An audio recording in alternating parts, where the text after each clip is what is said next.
All right, good morning. Welcome in. We are the Out of Bounds Show, ESPN 105.9 The Zone. And we're brought to you by Pearl River Resort.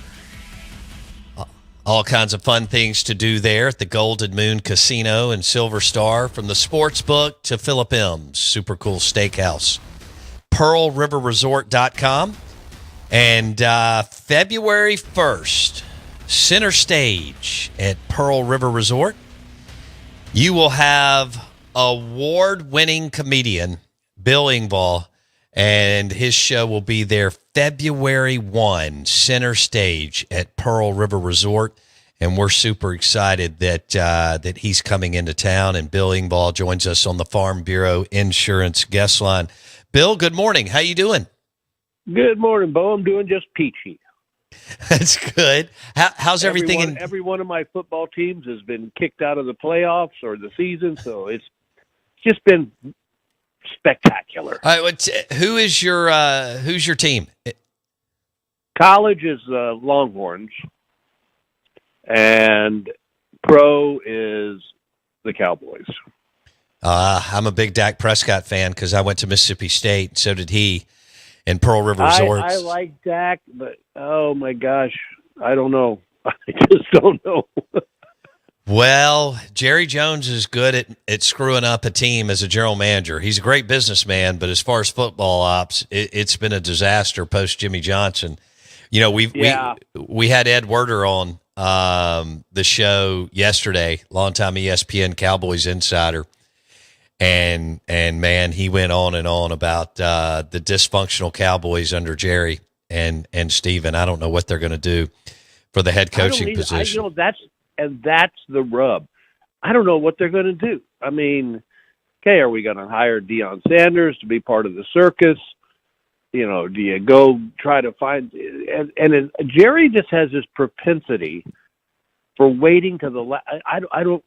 I don't question the man's, like I said, a brilliant businessman, but maybe a football guy wouldn't be bad to have in there.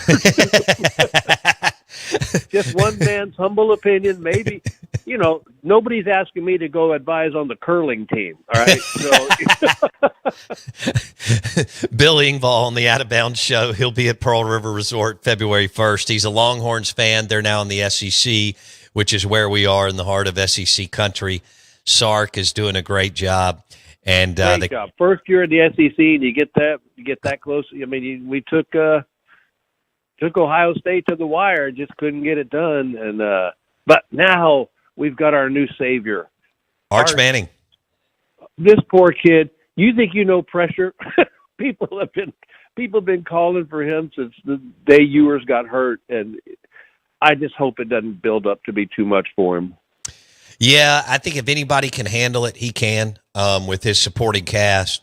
But you're right, there's going to be a lot going on there. But he's a heck of a talent, and yeah. You know, Sark's done a really, really good job. Like you said, that Ohio State game was a heck of a game, and well, you know the thing I took away from that game, and nothing against Ohio State, but Texas lost that game. They didn't get beat.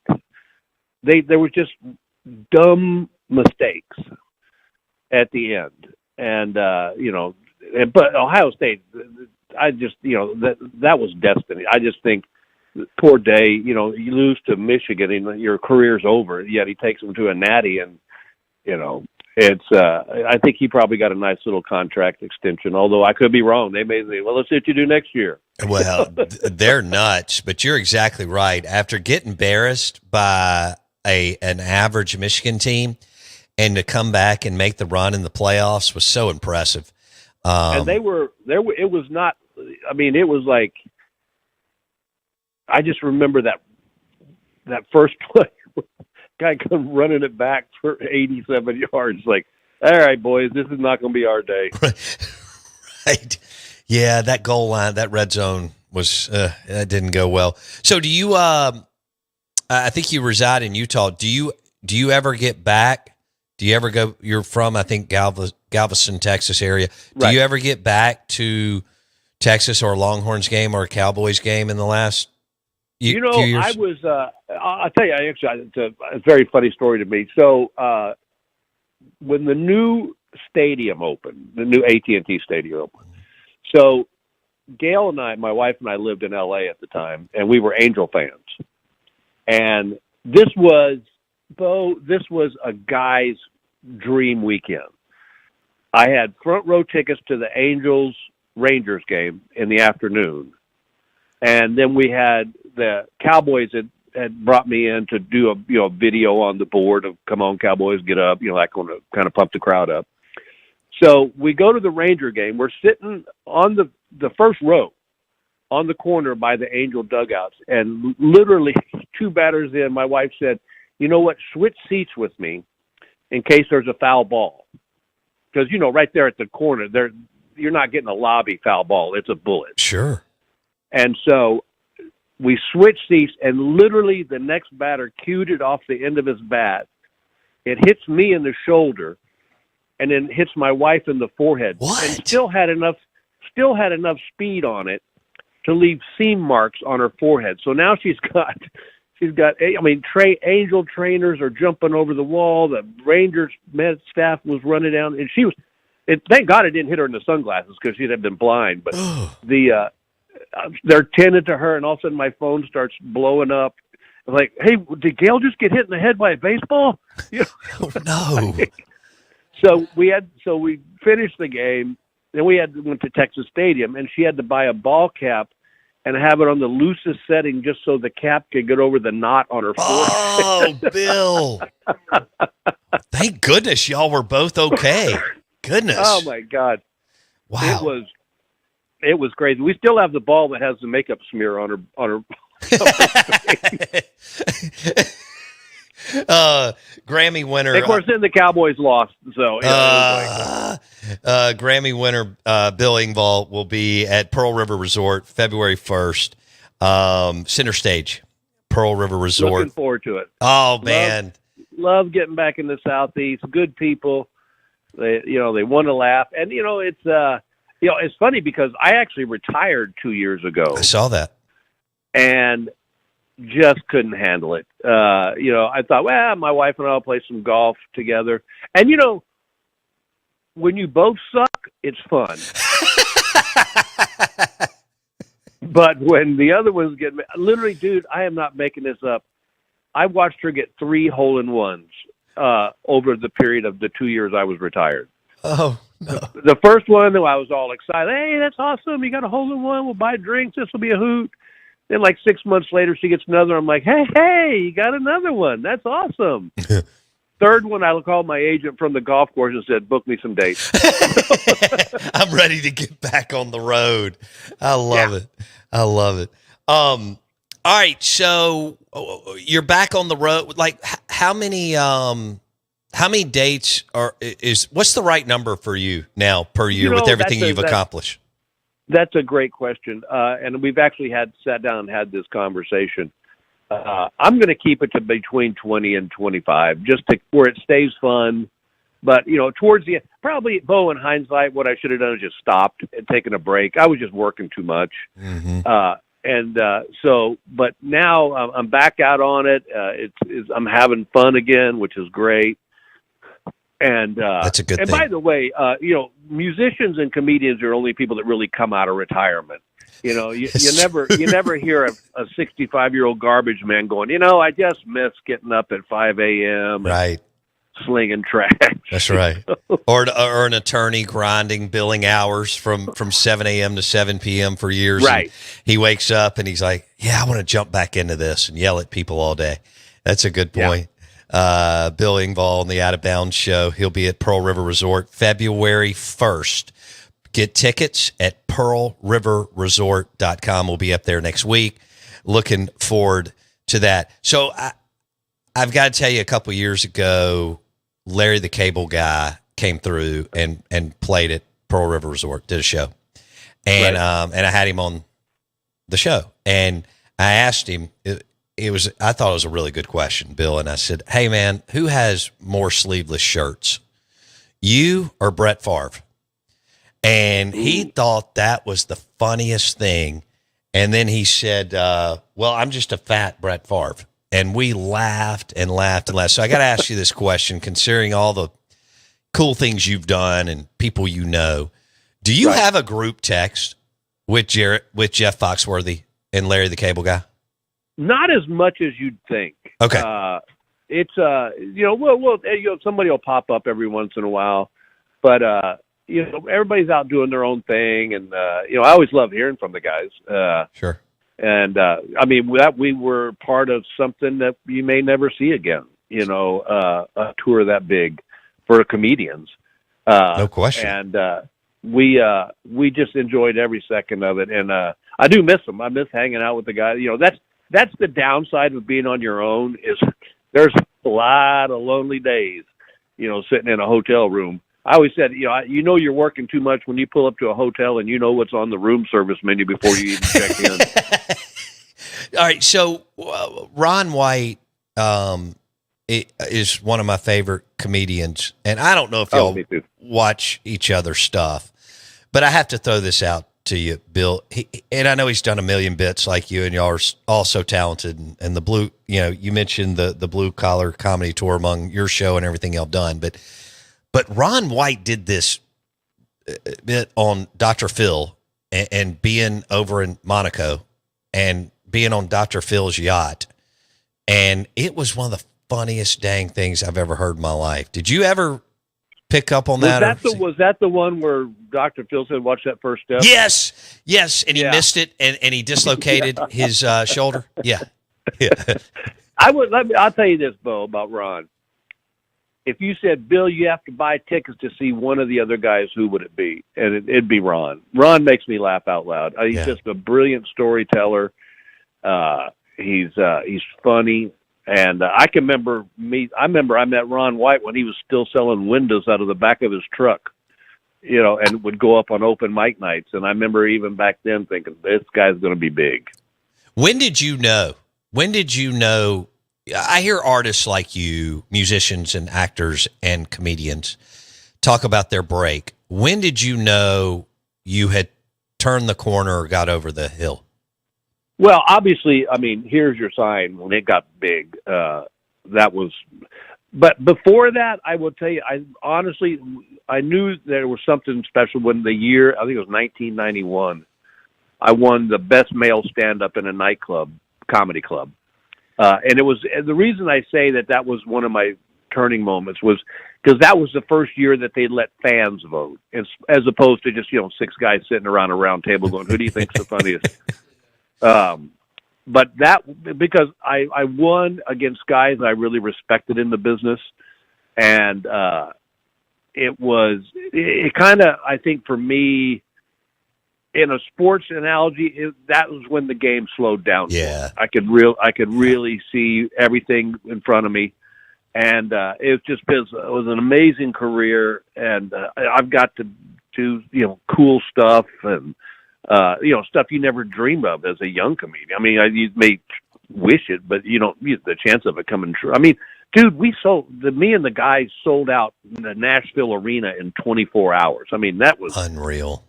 Yeah. It's like, you just go, this is not, the record got broken by Bon Jovi, which is two names you'll never really hear together in a sentence, blue collar comedy tour and Bon Jovi. But it was, I think, for all of I think we knew it'd be successful, but we had no idea. Like Larry had Cars had just come out, and, my show was on the air. And so it was just like that perfect storm. And it was just never, before we used to go out on the center stage before they let the audience in and just look around and go, and I'll tell you a funny story, not a funny story, but one, I forget where we were. We were in the Midwest somewhere. And for whatever reason, we had all come from different locales. So everybody had a chartered jet. And for whatever reason, the promoter decided to get 4 limos, which was silly because we just rode in the same car. But at the end of the show, we drive back out to this little regional airport, and each limousine pulled off to a jet. And I remember standing on the steps of my plane. I looked at Foxworthy and I said, dude, this is as close to rock and roll as we're ever going to get. Yes. It was just crazy. Yes. And the fans were just amazing. It was, the only thing we had to work on was we needed to get Larry to learn how to sign autographs quicker because he would take too long. Bill Engvall. A short book. He'll be here February 1st, Center Stage, Pearl River Resort. Get tickets at pearlriverresort.com. He joins us on the Out of Bounds show. This is ESPN 105.9 The Zone. Where's your favorite place to do a show in Vegas, Bill? You know what, dude? I really loved playing the Stardust, just because it was a classic. It was the last real kind of showroom, old school showroom, and Wayne Newton had the room, and whenever he was on the road, then I would come in. But I used to just love that place because it was, we always did it during the NFR, which was great. That's just, your audience. And I used to laugh because every NFR that Stardust would book, the Cowboys, and then they would book a cross-dressing convention. And it was, you would be sitting at a table with a guy with a belt buckle and his hat, spitting in a cup, and sitting next to him was a 45-year-old guy with stubble on his face in a $900 evening gown. Only Vegas. Only That's Vegas. Right. Only, and they got along just fine. But that was the running joke with me and my wife. They go, here's what's going to happen. Somewhere tonight, somebody's going to have a little too much whiskey and Coke. They're going to go, hey, she's not that bad looking, but that dress is nice. I said, dude, that's a guy. Bill Engvall on the Out of Bounds show. All right, you mentioned golf. Right. Who's the coolest golf partner you've had, Bill? Probably Colt Nost. He was, he was on the tour. We played together in the Orlando PGA Pro-Am, and I have a picture somewhere. After day one, we were leading, and it said Engvall Nost on the scoreboard, or more likely it said Nost Engvall. But I always like to kid him about that. My name was first on that thing. But a lot of guys, Patrick Warburton, as much as I hate to say it, Azar, I played golf with him a ton. He's my buddy. Yeah. Well, I wouldn't let that out too much because you never know when that court summons is going to. He's so funny. God. AZ is I thank God he didn't try to do stand up because we'd all been out of a job. You would. He's so I'm ADD, but Azar's Hall of Fame. He's Hall of Fame ADD, and when he starts ripping off text to me, I just laugh my blank off. It's just funny as hell. Unbelievable. I met Stevie at a celebrity thing one time, celebrity golf tournament, and we just hit it off. And that's the other cool thing is that guys like Azar and all these. I'm so happy we came up through the country market just because it's just a different. The other night I saw Mark Wills and McCoy, Neil, all these guys that I grew up in the business with. Even though they were singers and I was not. But we've stayed in touch, and it's fun to hear from him every once in a while. And every once in a while, AZ's his number will pop up on my phone. I remember thinking, "Damn, I need to change this number." That dude can play some golf, man. Wow. That's all he does, dude. I know. He writes one hit a year and then plays golf. He's like a relief pitcher. I know. I got to tell him that Comes in for 2 pitches and they pull it. So it's funny. Pearl River Resort has 2 unbelievable golf course, Dancing Rabbit Golf Club, and they have the azaleas in the Oaks, and we got Steve over there a couple of years ago, and of course he shot one of his best rounds ever, and I was just shaking my head, and he was like, "I never play this good." I'm going, "Dude, you're sandbagging. Stop it." But anyway, that's my favorite line. I've never played this good. Well, then okay, this don't count. If you don't play this good, then this don't count. Bill Engvall. And I don't know what was worse, having to watch Steve play the best round of his life or hear about it for the next 6 hours. Yes, hear about it for the next 6 hours for sure. I love it. Well, I can't wait to see him. I think he's going to stop by the show. I hope he does. Good. Well, Bill, this was a treat. We're glad that you've come out of retirement to play 20-25 shows a year. Pearl River Resort is an awesome partner on the show. We're up there all the time. And congratulations on everything. And and we appreciate you hanging out with us this morning. And like the Jerry Jones, I'm all in on this show. I'm all in. Bill Engvall, February 1st, Pearl River Resort, center stage. Get your tickets, pearlriverresort.com. Thanks, Bill. Appreciate it. Bo, be careful, my friend. Bill Engvall joined us on the Farm Bureau Insurance guest line. Grammy winner, y'all know the drill, blue collar comedy tour, his show, the Bill Engvall Show, and he'll be at Pearl River Resort February 1st. Get tickets right now, pearlriverresort.com. You're listening to ESPN 105.9 The Zone.